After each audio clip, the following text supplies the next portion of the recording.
Bahan-bahannya aku pakai 2 keping bihun jagung. Untuk bihun jagungnya aku pakai yang merek ini ya bun, yang panen. Siram dengan secukupnya air hangat. Ini disiram sampai bihunnya terendam. Selanjutnya bihunnya akan aku rendam terlebih dahulu sampai teksturnya lembut. Sambil menunggu bihunnya lunak, di sini aku sudah siapkan 1 buah nanas yang sudah aku potong-potong dan bagian tengahnya sudah aku buang seperti ini. Selanjutnya nanas ini akan aku masukkan ke dalam blender. Tambahkan 100 ml air. Lalu ini akan aku blender sampai halus.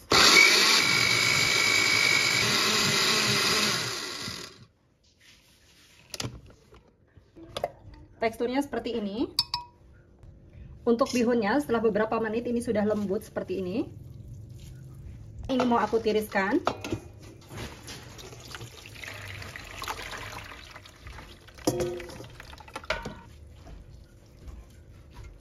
Kalau airnya sudah tiris, sekarang kita pindahkan lagi ke wadah sebelumnya.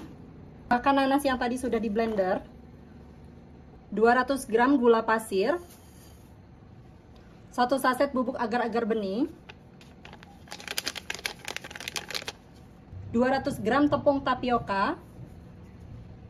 Setengah sendok teh garam. Selanjutnya ini diaduk terlebih dahulu sampai betul-betul tercampur merata. Pas diaduk kayak gini, aroma dari nanasnya itu enak banget bun. Pastikan harus betul-betul tercampur merata ya, jadi nggak ada bahan-bahan yang bergumpal. Belum matang aja aromanya enak banget wanginya. Kalau semua bahan-bahan sudah betul-betul tercampur merata seperti ini, selanjutnya adonannya ini akan aku bagi menjadi 3 bagian seperti ini. Aku bagi menjadi 3 bagian sama rata ya. Selanjutnya ini akan aku beri pewarna, diberi pewarna sesuai selera ya. Aku beri 5 tetes. Ini yang warna biru. Untuk warna ini sesuaikan saja dengan selera masing-masing ya. Ini kita aduk sampai betul-betul tercampur seperti ini. Yang birunya udah tercampur, sekarang hijau. Kita kasih 5 tetes juga. Lalu aduk sampai larut.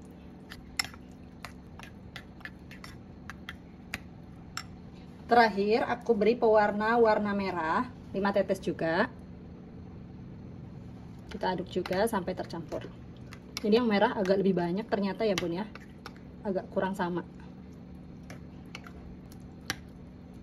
Dan ini semuanya udah aku kasih pewarna. Selanjutnya ini akan aku masukkan ke dalam loyang seperti ini. Lalu dirata-ratakan. Diratakan pakai sendok sampai permukaannya betul-betul rata. Sekarang kita letakkan di kukusan yang sebelumnya sudah dipanaskan. Dan lanjut ini akan aku kukus 15 menit atau sampai matang. Setelah dikukus selama 20 menit, ini sudah matang ya. Selanjutnya ini mau langsung aku angkat dan didinginkan terlebih dahulu. Kita kukus lagi untuk adonan yang kedua. Jadi ini boleh dikukus masing-masing per cetakan seperti ini, atau kalau misalnya mau dibuat seperti kue lapis juga boleh ya bun. Sesuaiin aja sama selera masing-masing. Untuk yang warna biru dan hijau ini juga sudah matang. Selanjutnya ini bisa diangkat dan dibiarkan dulu sampai dingin. Lanjut aku mau kukus kelapa parut. Ini bagian putihnya aja. Udah aku campur dengan 1/4 sendok teh garam. Kemudian ini akan dikukus selama 10 menit. Kalau sudah dingin seperti ini, sekarang akan aku keluarkan dari dalam loyang. Disisiri dulu bagian pinggirnya. Ini mau aku potong.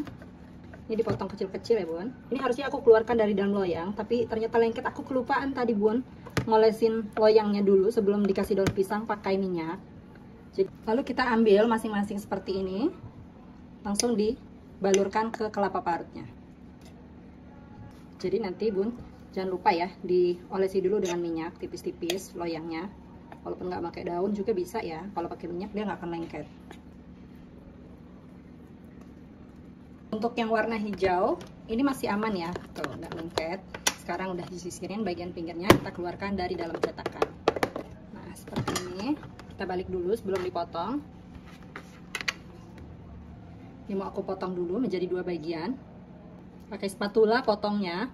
Kalau misalnya nggak ada spatula bisa pakai pisau, tapi pisaunya dilapisi dengan plastik ya. supaya nggak lengket.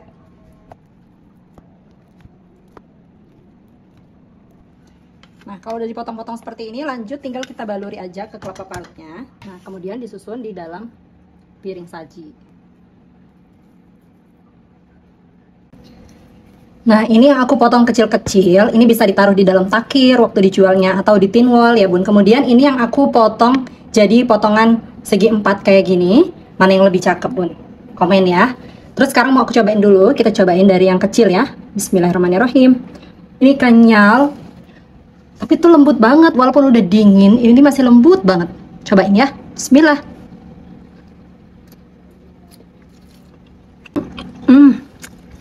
Bun, enak banget. Untuk bahannya saya pakai 450 gram tahu seperti ini.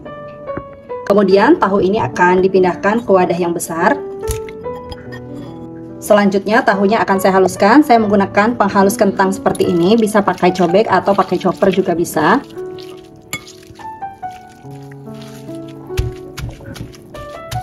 Untuk tahunya ini aku buat tidak terlalu halus. Tapi kalau misalnya mau dibuat lebih halus lagi, boleh banget ya bun. Seperti ini sudah cukup. Selanjutnya tambahkan 2 batang irisan daun bawang. Sudah diiris kecil-kecil. 5 buah bawang merah yang sudah dicincang. Kemudian 5 buah bawang putih juga yang sudah dicincang. Ini bawang putihnya agak besar-besar tadi ya, bawang merahnya juga. 150 gram labu yang sudah diparut pakai parutan keju seperti ini. Bisa pakai wortel juga ya. 50 gram daging ayam cincang. 5 buah cabai merah yang sudah dipotong kecil-kecil. 1 sendok teh garam. Kemudian 1 sendok teh kaldu bubuk. Ini aku pakai kaldu jamur. Setengah sendok teh lada bubuk. Lalu ini diaduk dulu sampai tercampur.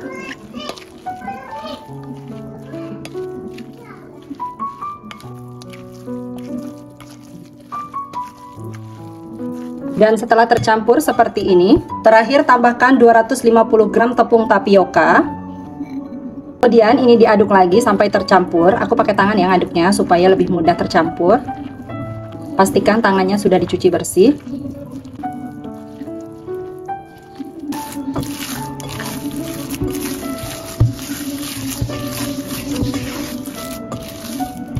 Dan untuk adonannya seperti ini sudah betul-betul tercampur. Selanjutnya kita sisihkan terlebih dahulu. Sekarang siapkan secukupnya kulit pangsit. Seperti ini. Kita ambil 1 sendok makan adonan. Kemudian dibentuk memanjang seperti ini. Lalu baru kita gulung. Seperti ini ya. Untuk bagian ujungnya kita olesi dengan air supaya bisa merekat. Kemudian untuk bagian ujung-ujungnya seperti ini, kalau masih ada ruang, kita isi lagi dengan adonan. Kita padatkan seperti ini. Kita isiin ini di kedua sisi ya bun, supaya ada warnanya. Kita kasih cabai di bagian ujungnya. Seperti ini ya. Semuanya udah selesai, dimasukkan ke dalam kulit pangsit. Selanjutnya ini disisihkan terlebih dahulu. Selanjutnya siapkan daun seperti ini. Kemudian daunnya olesi dengan minyak seperti ini supaya nggak lengket. Dan daunnya ini sebelumnya sudah saya panaskan di atas api supaya dia lentur ya bun. Nah kemudian kita bungkus seperti ini. Kita ambil lagi 1 helai daun yang sudah kita potong-potong. Kalau misalnya kebesaran bisa digunting lagi ya. Ini sudah aku ukur sesuai dengan kulit pangsitnya.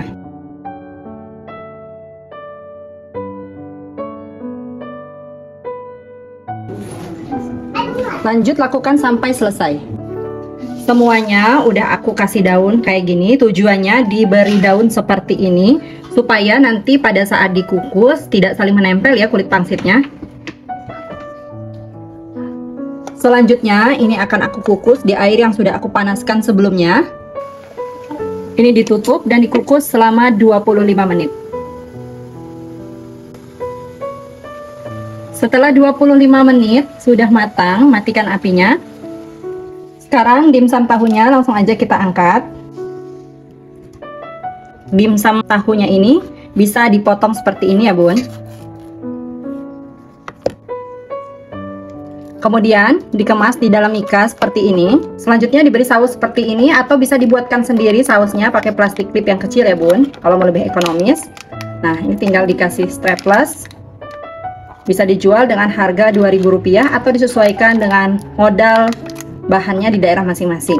Atau bisa juga ditaruh di dalam wadah tin wall seperti ini. Satu tin wallnya aku isi 6 pieces. Kemudian ini bisa tinggal dikasih saus aja ya bun, dibuatkan sausnya, dan bisa dijual dengan harga Rp10.000. Atau bisa juga digoreng seperti ini.